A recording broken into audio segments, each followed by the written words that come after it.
Hello everyone, welcome to my channel. In this video, we're going to talk about how to remove multiple accounts on Facebook. So, let's dive right in. First, open the Facebook app on your phone. Now, go to the menu section by tapping on the three horizontal lines at the top right corner of the screen. Once you're here, tap on the little arrow icon right here that's next to your Facebook name, and then tap on Go to Account Center.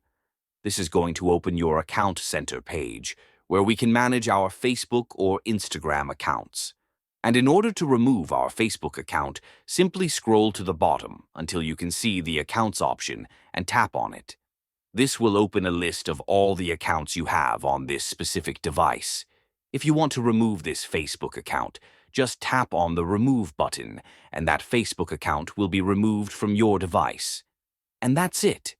If you found this video helpful, don't forget to like and subscribe to our channel for more tutorials. Thanks for watching.